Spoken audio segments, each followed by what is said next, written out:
Edukasi. Nah, perkenalkan, nama saya Lili Suryani. Di sebelah saya sudah ada kakak narasumber yang luar biasa. Silakan Kak, perkenalan namanya. Halo teman-teman, perkenalkan saya Anggun Safira dari Prodi Bimbingan dan Konseling Pendidikan Islam. Nah, kali ini kita akan ditemani oleh Kak Anggun nih. Kita akan ngobrol-ngobrol santai aja ya Kak. Iya. Nah, pada podcast sebelumnya nih, Sobat BK, kita kan sudah membahas tentang insecure. Nah, pada pembahasan kali ini kita akan membahas hal yang lebih menarik nih Sobat BK. Kira-kira apa ya? Apa ya? Kak Anggun tahu nggak nih kita akan membahas tentang apa? Cyberbullying kali. Nah, benar sekali Kak Anggun. Jadi, kita akan ngebahas tentang cyberbullying nih Sobat BK. Kira-kira nih Sobat BK, tahu nggak sih apa itu cyberbullying? Nah, jadi kita langsung saja nih tanya-tanya kepada Kak Anggun tentang mengenai cyberbullying itu sendiri. Nah, Kak Anggun, kalau menurut Kak Anggun sendiri nih, mendengar kata cyberbullying, apa sih yang terbesit dalam pikiran kakak nih, Kak mendengar kata cyberbullying? Nah, untuk terbesit apa sih itu? Mungkin cyberbullying. Nah, mungkin ya, hal pertama kali ketika kita mendengar kata-kata cyberbullying nih, mungkin lebih kepada tindakan mengancam ataupun mengintimidasi sih Kak, melalui media sosial gitu. Nah, teman-teman, kalau menurut Kak Anggun sendiri, definisi dari cyberbullying itu seperti mengintimidasi ataupun kata-kata negatif yang terlontarkan di media sosial gitu Kak. Nah, menurut Kak Anggun sendiri nih, aplikasi apa sih yang sering rentan terjadi tentang cyberbullying sendiri nih?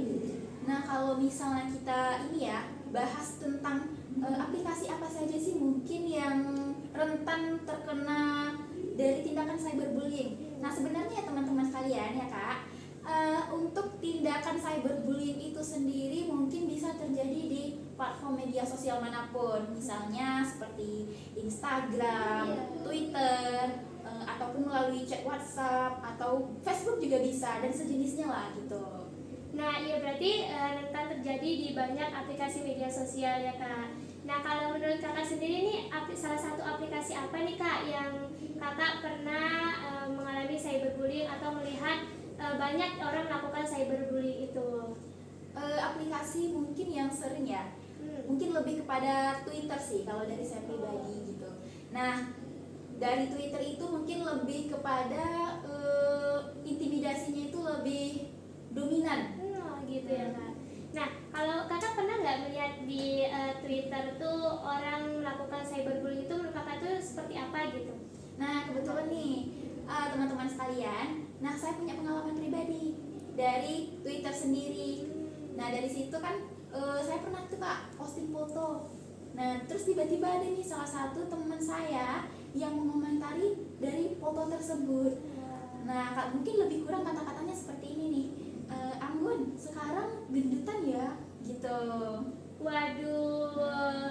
Nah, Sobat BK, kira-kira Sobat BK pernah nggak sih ngalami hal yang sama seperti kakak narasumber kita, Kak Anggun? Kalau Kak Anggun sendiri pernah mengalami cyberbullying itu di Twitter seperti yang dikatakan Kak Anggun tadi, dikata-katain hal gendut seperti itu ya Kak. Itu kan membuat diri kita jadi ngerasa sedih, bisa juga jadi insecure gitu kan Kak. Iya, benar sekali. Nah, kalau kakak kan itu pengalaman kakak pribadi nih, pernah mengalaminya sendiri. Ada nggak sih pengalaman dari teman kakak juga nih yang kena cyberbullying atau kerabat atau saudara terdekat gitu Kak? Nah, mungkin lebih kepada kasus yang pernah viral sih Kak. Wah, ya apa tuh Kak kira-kira? Nah, juga teman-teman pasti pada pernah tahu nih kasus yang pernah viral di tahun 2017 nih.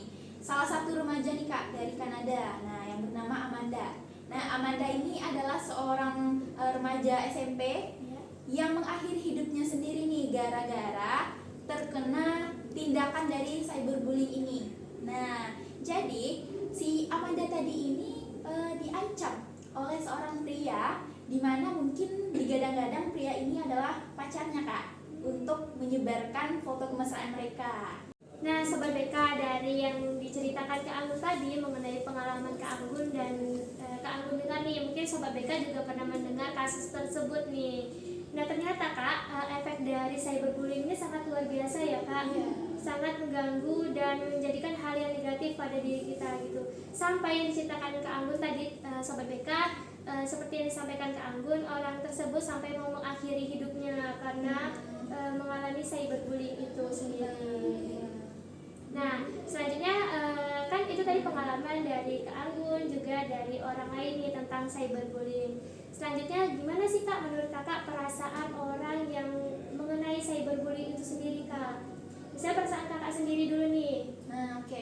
Baik, kalau perasaan saya sendiri nih Kak, saat mungkin kita dikata-katai gitu ya melalui media sosial. Nah, itu mungkin yang pertama kali sudah jelas sedih ya Kak ya. Iya. Sedih, terus kepikiran, bisa juga sampai nangis kadang gitu.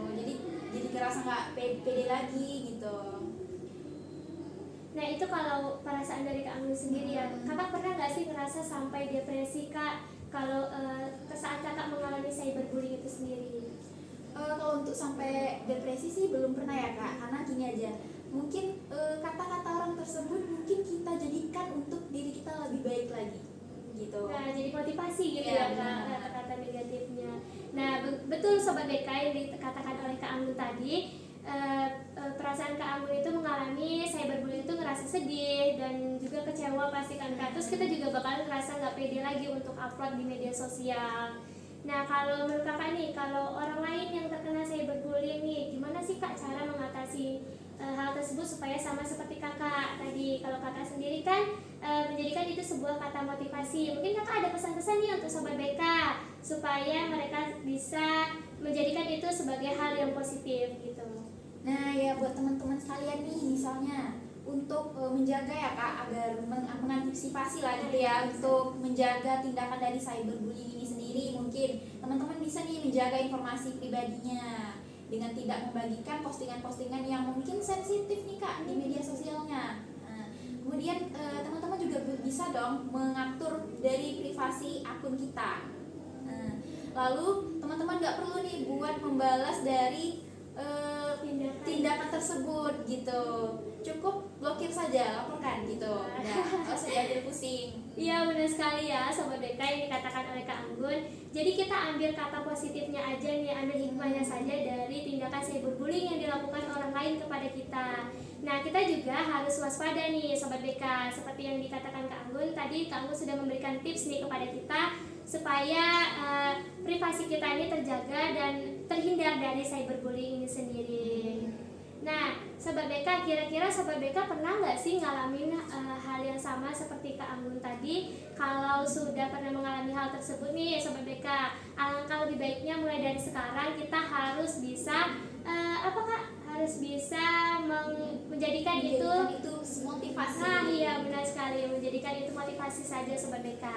Nah selanjutnya nih Kak Anggun, bagaimana sih Kak supaya orang-orang yang melakukan cyberbullying ini agar terhenti untuk melakukan hal tersebut gitu? Karena kan hal tersebut tuh merugikan untuk dirinya sendiri juga kan Kak, begitu juga untuk pasti bakal merugikan orang lain. Oke, nah buat teman-teman nih mungkin yang sudah melakukan tindakan cyberbullying, baik disengaja ataupun tanpa sadar nih. Nah, coba deh teman-teman sekalian itu merasa ataupun berada di sudut pandang dari si korban tadi gitu. Mungkin kira-kira bagaimana ya kalau saya di posisi mereka gitu. Sedih loh gitu. Jadi dampaknya itu sangat tidak main-main ya Kak ya gitu. Nah benar sekali Sobat BK yang dikatakan oleh Kak Anggun, kita jangan sampai kita sendiri nih yang menjadi orang ataupun menjadi dalang dari tindakan cyberbullying ini sendiri. Nah kalau Kak Anggun sendiri nih pernah nggak sih menjadi salah satu orang yang melakukan tindakan cyberbullying itu? Nah kalau untuk sejauh ini sih Kak, kalau untuk tindakan cyberbullying ya berarti kan kita mengintimidasi, mengancam seseorang ataupun menyudutkan lah gitu di media sosial. Nah kalau sampai sejauh ini sih belum pernah, alhamdulillah gitu. Tapi misalnya ada sih teman kita berkomentarnya yang membangun saja, nah gitu. Mungkin saling mendukung gitu ya kan Kak harusnya. Jadi teman-teman, saat kita berada di menjadi orang yang melakukan cyberbullying itu, kita harus melihat si korban ini, pasti dia akan merasakan sedih, kecewa, dan bahkan dia sampai mengancam hidupnya itu tadi seperti yang telah diceritakan oleh Kak Anggun. Nah mungkin Kak Anggun, kalau misalnya kita berada di bagi orang yang terkena cyberbullying nih, gimana cara supaya meningkatkan kepercayaan dirinya lagi nih Kak, kalau misalnya dia sudah nggak mau lagi nih ngeposting fotonya karena takut nih, karena takut cyberbullying gitu. Nah, buat teman-teman nih mungkin yang udah nggak pede ya kak, gara-gara di cyberbullying itu, teman-teman tuh nggak perlu takut, nggak perlu malu atas ucapan-ucapan yang mungkin menyudutkan teman-teman sekalian gitu. Ambil saja positifnya, itu jadikan motivasi kepada diri kita. Jangan lupa jaga mental dan fisik kalian semua gitu. Nah, benar sekali ya Sobat BK yang disampaikan oleh narasumber kita yang luar biasa ini. Jadi kalau misalnya kita mendapatkan komentar negatif nih Sobat BK dari orang-orang yang mungkin tidak menyukai kita, atau dari orang-orang yang ingin tidak mau kita lebih bahagia gitu ya kan. Jadi kita ambil positifnya saja nih Sobat BK. Jangan kita ambil itu menjadi diri kita nih yang ngedrop. Jadi jadikan itu sebagai motivasi saja. Nah, mungkin itu saja Sobat BK sharing-sharing kita dan ngobrol sedikit tentang cyberbullying dengan narasumber kita yang luar biasa pada kali ini. Nah, mungkin Sobat BK sekalian, apabila sudah mengalami cyberbullying itu, ayo tingkatkan lagi kepercayaan dirinya untuk tidak mendengarkan kata-kata negatif dari orang lain. Dan untuk teman-teman yang sudah pernah melakukan cyberbullying kepada orang lain, stop dari sekarang untuk tidak pernah melakukan itu lagi, karena itu akan merugikan diri kita sendiri nih Sobat BK, dan juga orang yang menjadi si korban tadi. Mungkin itu saja Sobat BK untuk pembahasan kita kali ini yang sangat luar biasa menarik ya Kak, karena kita di Gen Z ini sering nih, kita kan bermainnya di media sosial ya kan Kak, pasti sering tuh melihat orang-orang lain tuh berkomentar. Jadi mulai dari diri kita sendiri nih Sobat BK untuk tidak melakukan cyberbullying kepada orang lain. Nah, kalau Sobat BK punya saran nih untuk kita selanjutnya ngebahas apa, boleh komentar di bawah ya mengenai tentang BK yang hal-hal lebih menarik lagi. Nggak terasa ya Kak, mungkin cukup sekian saja podcast kita pada kali ini, dan kita akhiri dengan jargon kita yang di awal tadi Kak. Ya gimana tuh? Sahabat BK FTK, mendengar, membimbing, dan menginspirasi. Nah, cukup sekian podcast kita pada kali ini, dan saya akhiri. Wassalamualaikum warahmatullahi wabarakatuh.